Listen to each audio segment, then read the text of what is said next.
नमस्कार काका, तुमचं सर्व काहीमध्ये खूप खूप स्वागत आहे. नमस्कार.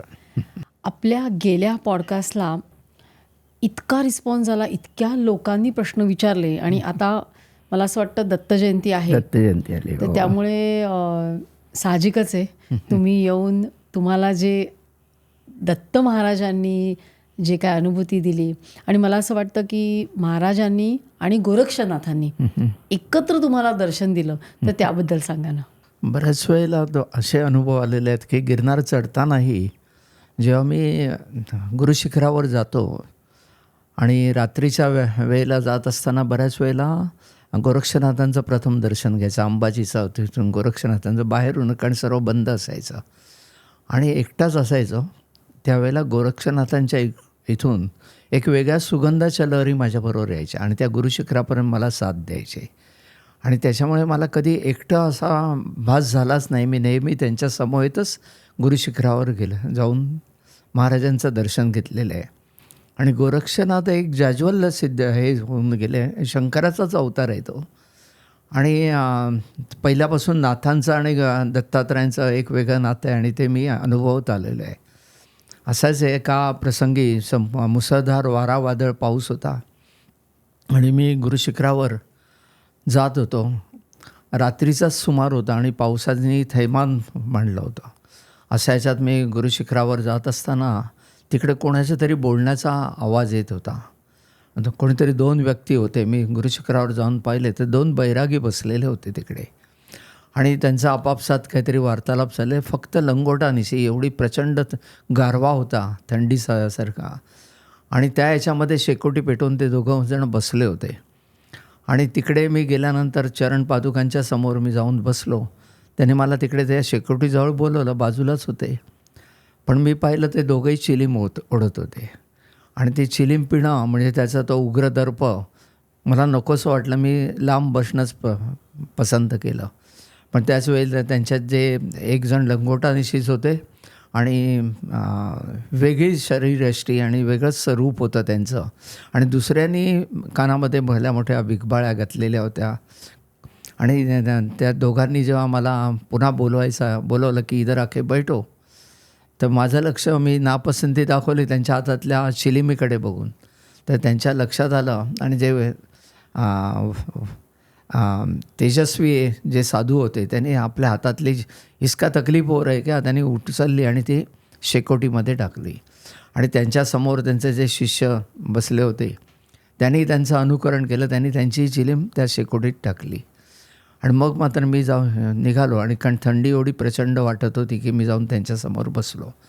जसा आमचा वार्तालाप सुरू झाला, बरंचसं वार्तालाप करत असताना त्यांनी सर्व माझी माहिती घेण्याचाही प्रयत्न केला.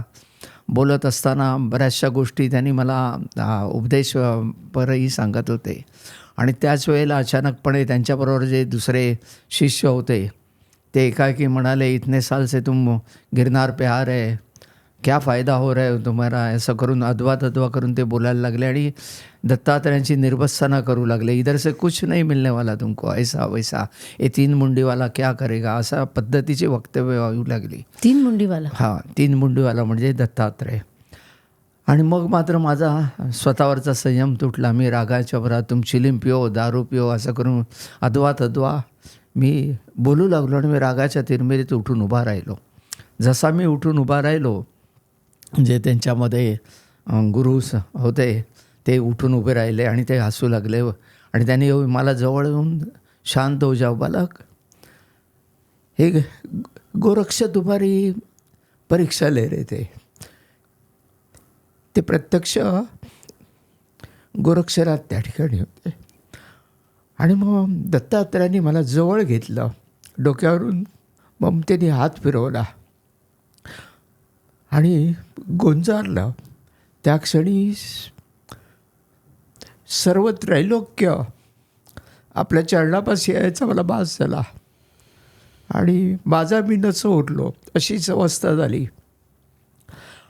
आणि त्याच ह्याच्यामध्ये त्यांनी मला डोळे मिटायला सांगितले, हात धरला आणि कुठेतरी वायुवेगाने जातो एवढं जाणवलं. मी भीतीने डोळे घट्ट मिटून धरले होते आणि जेव्हा त्यांनी डोळे उघडायला सांगितलं, एक जलाशय होता. त्या जलाशयाजवळ आम्ही जाऊन पोचलो होतो आणि पाठोपाठच पाहतोय तर वाघावरून गोरक्षनाथांची स्वारी तिकडे आली आणि आम्ही तिकडे जाऊन तिकडे एका पाषाणावर दत्तप्रभू बसलेत. आम्हाला दोघांना समोर 2 पाषाण होते, तिकडे आम्ही बसलो आणि एक सफेद गाय त्याच वेळेला अंबरत तिकडे आली आणि महाराजांच्या चरणापाशी बागडू लागली.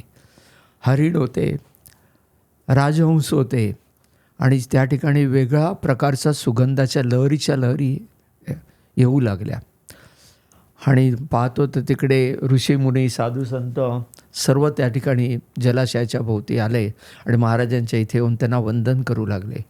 आणि मग त्यांनी ब्रह्ममुहूर्तावर महाराजांच्या चरणावर म्हणजे पादुका नाही रादर चरणावर अभिषेक पूजा करायला सुरुवात केली. रुद्राभिषेक करून अभिषेक करत होते. त्याच्यामध्ये मलाही त्यांनी समाविष्ट करून घेतलं. मी त्यांच्या चरणावर अभिषेक केला, फुलं वाहिली आणि त्याच्यानंतर त्यांनी आम्हाला उपदेशही दिला, प्रसाद दिला. ते प्रसादाला एक अवीट अशी गोडी होती. आणि हे सर्व झाल्यानंतर मला त्यांनी आशीर्वाद दिला, पुन्हा उपदेश दिला आणि मग गोरक्षनाथांना म्हणाले, बेटे को गुरु शिखर छोड के आओ. त्यांनी मला पुन्हा त्यांच्या मागे वाघावर बसवलं आणि मी जेव्हा जागृत अवस्थेत आलो तेव्हा मी गुरु शिखरावर होतो. बाजूची शेकोटी विझली होती, पण चरण पादुकांवर मी वाहिलेली तिकडे जी त्यांच्या चरणावर फुलं वाहिली त्यातली काही फुलं चरण पादुकांवर होती आणि त्यांनी दिलेल्या प्रसादाची गोडी त्यावेळेलाही जिभेवर रेंगाळत होती. अशा पद्धतीचं ते दर्शन त्या ठिकाणी घडलं गेलं. हे पहिलं दर्शन ना तुमचं? हो, गोरक्षनाथांच्या बरोबर आणि दोघांचं एकत्रित असं पहिलं दर्शन होतं. अनुभूती बरीच आली, पण अशा रीतीने नेण्याचा प्रसंग वेगवेगळ्या ह्याच्यात आले, पण हे वेगळंच दर्शन होतं ते. ही क्लिप शेवटपर्यंत बघितल्याबद्दल खूप खूप धन्यवाद. संपूर्ण एपिसोड बघण्यासाठी खाली दिलेल्या लिंकवर क्लिक करा आणि सर्व काही चॅनलला सबस्क्राईब करायला विसरू नका.